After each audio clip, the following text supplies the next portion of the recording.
नमस्कार, जय हिंद, वंदे मातरम साथियों। स्वागत करता हूं आपका सक्सेसफुल स्टडी यूट्यूब चैनल में। एमपी टेट वर्ग 3 की पात्रता परीक्षा 10 नवंबर 2024 से प्रारंभ हो चुकी है और 30 नवंबर 2024 तक यह सुचारू रूप से संचालित होगी। इस वर्ष के पेपर में पर्यावरण एक महत्वपूर्ण टॉपिक माना जा रहा है, जो विद्यार्थियों को थोड़ा सा कठिन भी पड़ रहा है, क्योंकि इसमें अधिकतम प्रश्न तथ्यात्मक ही पूछे जा रहे हैं। तो आइए उन्हीं तथ्यात्मक प्रश्नों को हमने पिछली 12 कक्षाओं में देखा और आज हमारी 13वीं कक्षा है। तो जो भी विद्यार्थी पर्यावरण अध्ययन का पेपर दे रहे हैं, वे निश्चित रूप से एक बार अवश्य इस कक्षा का लाभ लेवे। चलिए अगला तथ्य देखते हैं। मरुस्थलीकरण को रोकने के लिए संयुक्त राष्ट्र अभिसमय की स्थापना कब की गई थी? तथ्य क्या है? मरुस्थलीकरण को रोकने के लिए संयुक्त राष्ट्र अभिसमय की स्थापना कब की गई थी? वर्ष 1994 में। वर्ष 1994 में संयुक्त राष्ट्र अभिसमय की स्थापना की गई थी। अगला तथ्य, संयुक्त राष्ट्र अभिसमय किस प्रकार का समझौता है? तो यह अकेला एकमात्र कानून बाध्यकारी समझौता है जो संयुक्त रूप से पेश करता है। क्या पेश करता है? पर्यावरण एवं विकास तथा टिकाऊ भूमि प्रबंधन को पेश करता है। अगला तथ्य देखते हैं। भारत में जो नगर वृक्षारोपण में विशिष्टता रखता है वो कौन सा नगर है? तो वालपराई। वालपराई एक ऐसा नगर है जो वृक्षारोपण में विशिष्टता रखता है। कि वालपराई नगर कहाँ स्थित है? तो कोयम्बटूर जिले में। कोयम्बटूर जिले में यह वालपराई नगर स्थित है। अगला तथ्य, चीन, भारत, इंडोनेशिया तथा जापान में से जिसके भौगोलिक क्षेत्र का उच्चतम प्रतिशत वनाच्छादित है, किसका? जापान का। जापान का उच्चतम प्रतिशत या जापान का एक बड़ा हिस्सा वनों से आच्छादित है। अगला तथ्य देखते हैं। कुल भौगोलिक क्षेत्रफल के 70% भाग पर वन बनाए रखने का संवैधानिक प्रावधान है। कहां पर है? भूटान में। भूटान में कुल भौगोलिक क्षेत्रफल के 70% भूभाग पर वनों को बनाए रखने का प्रावधान किया गया है। अगला तथ्य, एल्यूमिनियम को इसके पर्यावरणीय हितैषी स्वरूप और नवीकरणीय योग्य होने के कारण कहा जाता है। क्या कहा जाता है? तो हरी धातु। हरी धातु किसे कहा जाता है? एल्यूमिनियम को। क्यों? क्योंकि ये पर्यावरण के साथ मिला जुला हुआ है, यह नवीकरणीय संसाधन है, इस कारण से इसे हरी धातु की कोटि में रखा जाता है। अगला तथ्य देखते हैं। पूर्वी दक्कन पठार में प्रमुखतया कौन से वन पाए जाते हैं? पूर्वी दक्कन पठार में प्रमुखतया कौन से वन पाए जाते हैं? तो शुष्क सदाबहार वन। शुष्क सदाबहार वन पूर्वी दक्कन पठार में पाए जाते हैं। अगला तथ्य देखते हैं। वाणिज्यिक दृष्टि से लाभप्रद वृक्षों की एक पादप कृषि की अनुपम प्राकृतिक छटा को नष्ट कर रही है। इमारती लकड़ी का विचार शून्य दोहन, ताड़ रोपण के लिए विशाल भूखंडों का निर्वनीकरण, मैंग्रोवों का विनाश, आदिवासियों द्वारा लकड़ी की अवैध कटाई और अनधिकार आखेट समस्या को अधिक ही जटिल बनाते हैं। आलवण जल कोटरिकाएं त्वरित गति से सूख रही हैं क्योंकि निर्वनीकरण और मैंग्रोवों का विनाश हो रहा है। इस उद्धरण में किस स्थान को निर्देशित किया गया है? तो ये सारा का सारा जितना कथन किया गया है वह सुंदरवन के लिए किया गया है। कौन से वन के लिए किया गया है? सुंदरवन के लिए किया गया है। अगला तथ्य देखते हैं। वर्ष 2004 की सुनामी ने लोगों को यह महसूस करा दिया कि गरान मैंग्रोव तटीय आपदाओं के विरुद्ध विश्वसनीय सुरक्षा वाड़े का काम कर सकते हैं। गरान सुरक्षा वाड़े के रूप में जिस प्रकार कार्य करते हैं वह है, गरान के वृक्ष अपनी सघन जड़ों के कारण तूफान और ज्वार भाटे से नहीं उखड़ते। तो गरान के पेड़ की, मैंग्रोव के पेड़ की विशेषता क्या है कि यह मजबूत से मजबूत तूफान और ज्वार भाटे के समय भी अपनी जड़ों से नहीं उखड़ते हैं, क्योंकि इनकी जड़ें बहुत मजबूत होती हैं। अगला तथ्य देखते हैं, चक्रवात अवरोधक के रूप में कार्य करते हैं।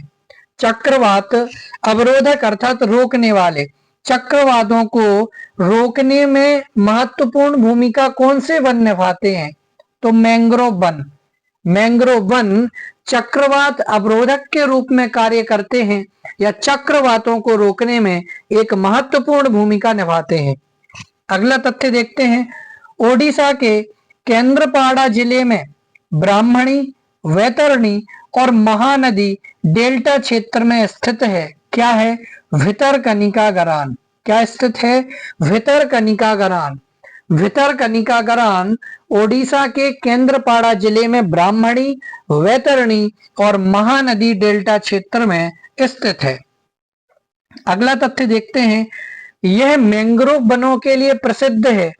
यह एक रामसर स्थल जो कि वर्ष 2004 में घोषित हुआ था भी है। भितरकनिका गरान। भितरकनिका गरान किसके लिए प्रसिद्ध है? तो यह मैंग्रोव वनों के लिए प्रसिद्ध है और यह एक रामसर स्थल भी है जो कि 2002 में घोषित हुआ था।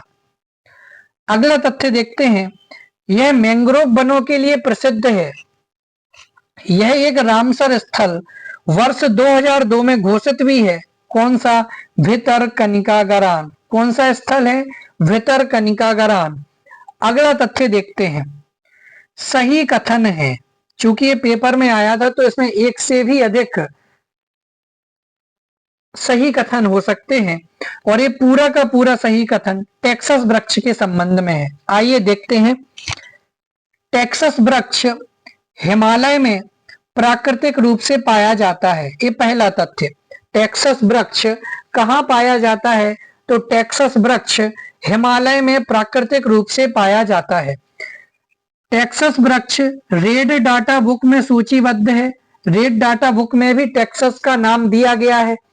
अगला तथ्य, टेक्सास वृक्ष से टेक्सोल नाम की औषधि प्राप्त की जाती है जो पार्किंसन रोग के विरुद्ध प्रभावी है। तो कितने तथ्य आ गए? 3 तथ्य आए हैं कि टेक्सास वृक्ष जो है वह हिमालय में प्राकृतिक रूप से पाया जाता है, टेक्सास वृक्ष रेड डाटा बुक में सूचीबद्ध है और टेक्सास वृक्ष से बहुत ही महत्वपूर्ण तथ्य, टेक्सास वृक्ष से टेक्सोल नामक औषधि प्राप्त की जाती है जो कि कौन से रोग के लिए प्रभावी है? तो पार्किंसन रोग के विरुद्ध प्रभावी है। अगला तथ्य देखते हैं, सही कथन है, विश्व वन्य जीवन कोष की स्थापना 1961 में हुई। विश्व वन्य जीवन कोष की स्थापना कब हुई? 1961 में हुई। ये पहला तथ्य। जुलाई 2000 में उड़ीसा के नंदनवन अभयारण्य में 13 शेरों की मृत्यु का कारण ट्राइपनासोमियासिस रोग रहा। ये दूसरा तथ्य। और तीसरा, भारत की सबसे बड़ी जीवनशाला कोलकाता में अवस्थित है। तो 3 तथ्य यहां भी आपको मिल गए। कौन कौन से? विश्व वन्य जीवन कोष की स्थापना कब हुई? तो 1961 में हुई। दूसरा तथ्य आया जुलाई 2000 में उड़ीसा का जो नंदनवन अभयारण्य है वहां पर 13 शेरों की मृत्यु हुई थी। तो उसका कारण क्या था?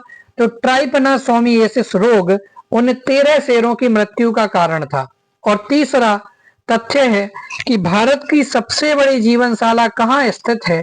तो भारत की सबसे बड़ी जीवनशाला कोलकाता में स्थित है। तो बहुत ही महत्वपूर्ण तथ्य।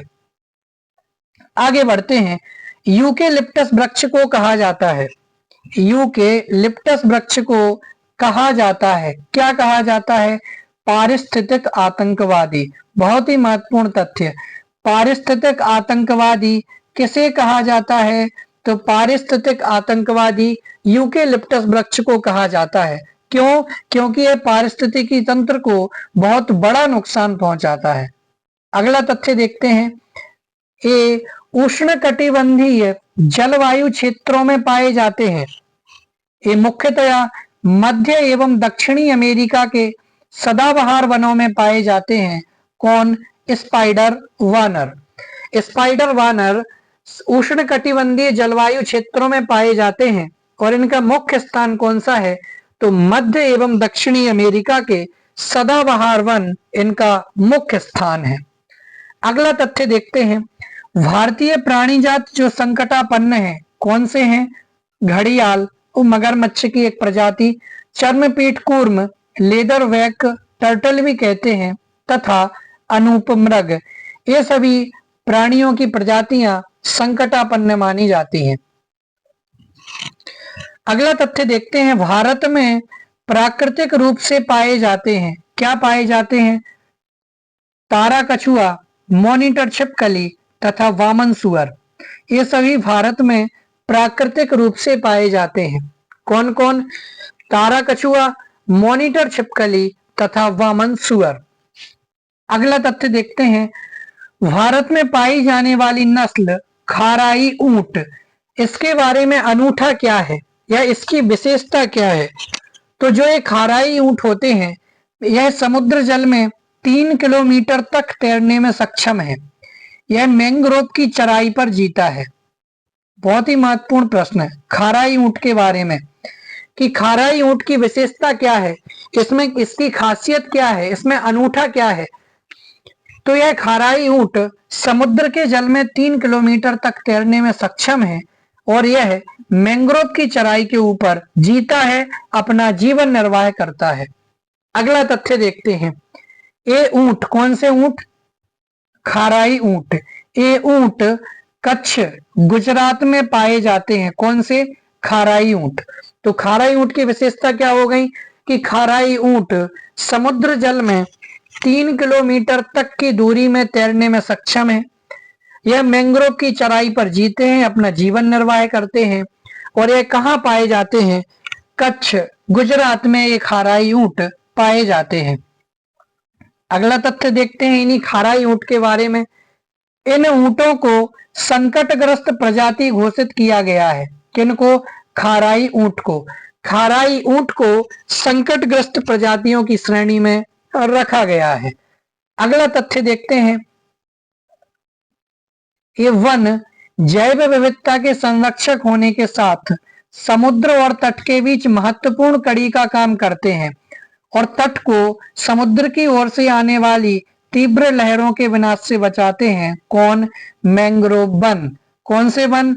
Mangrove one. मैंग्रोव वन की विशेषता क्या है कि यह वन जैव विविधता का तो संरक्षण करते ही हैं, इसी के साथ समुद्र और तट के बीच में एक महत्वपूर्ण कड़ी का काम करते हैं। यह तट को समुद्र की ओर से आने वाली तीव्र लहरों के विनाश से बचाते हैं।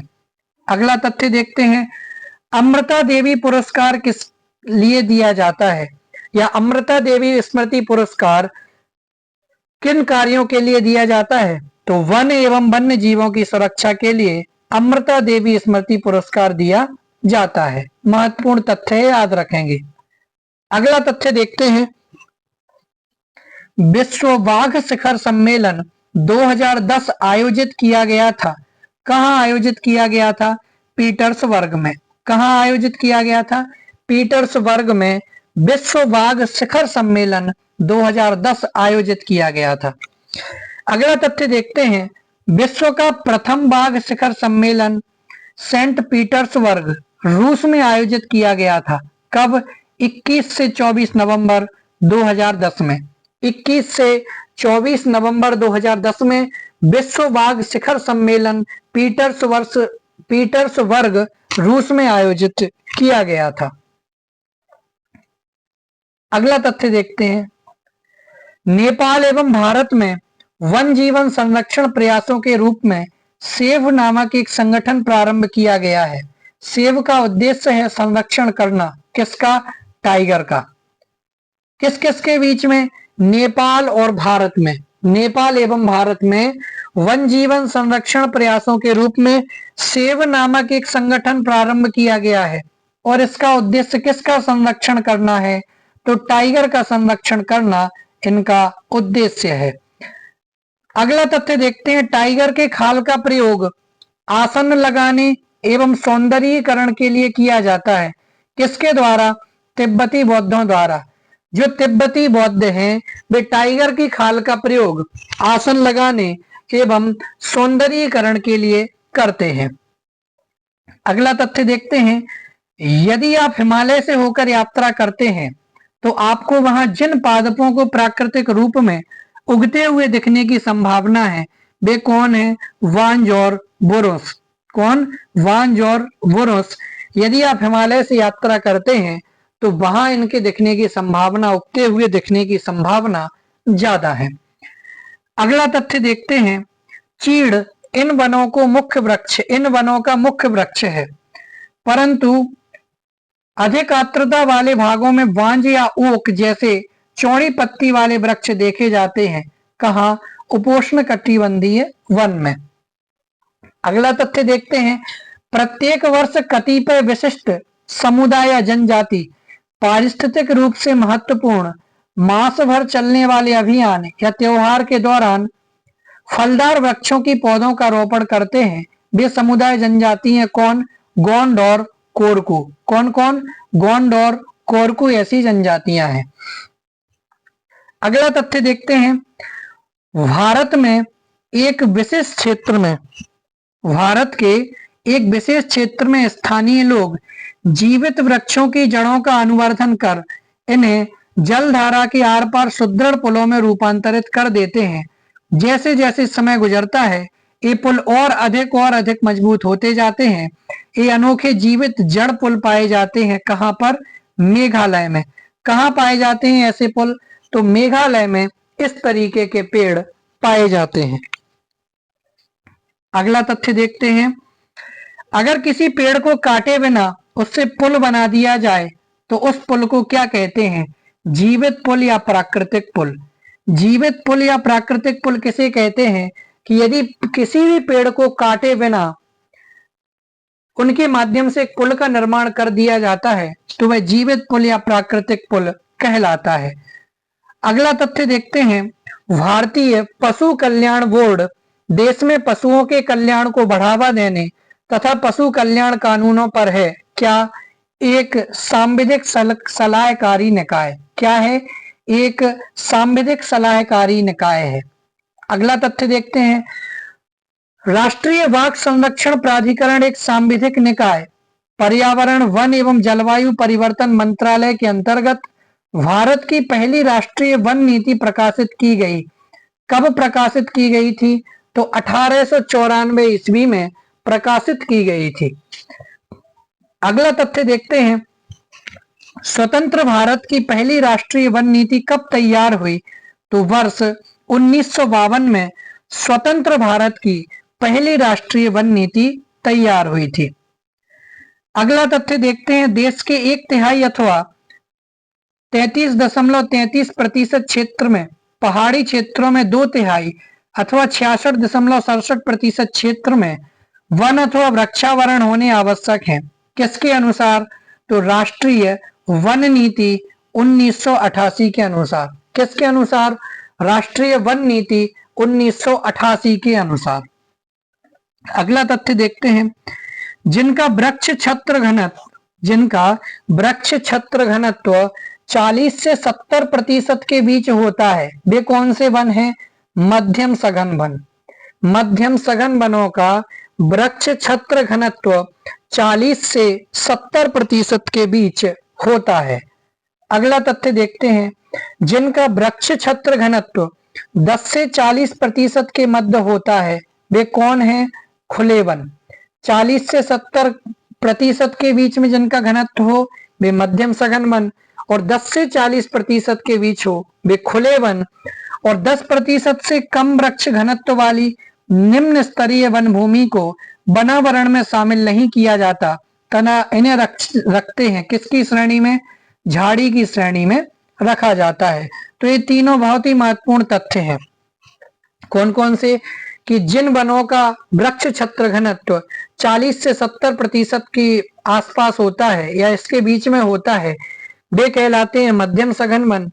और जिन वनों का वृक्ष छत्र घनत्व 10 से 40% के बीच होता है, वे कहलाते हैं खुले वन। और जिन वनों का वृक्ष छत्र घनत्व 10% से कम होता है, इन्हें वनावरण में शामिल नहीं किया जाता, बल्कि इन्हें झाड़ी की श्रेणी में रखा जाता है। अगला तथ्य देखते हैं। चलिए अभी यहीं तक रहने देते हैं। ISFR का अगला जो टॉपिक आएगा, इसके लिए हम कक्षा कल लेकर के आएंगे। आज हमारी पर्यावरण अध्ययन से संबंधित 13 कक्षाएं पूर्ण हो चुकी हैं। आप सभी हमसे निश्चित रूप से जुड़ें ताकि हम आपके लिए आगे और भी अच्छी कक्षाएं लेकर के आ सकें। जय हिंद।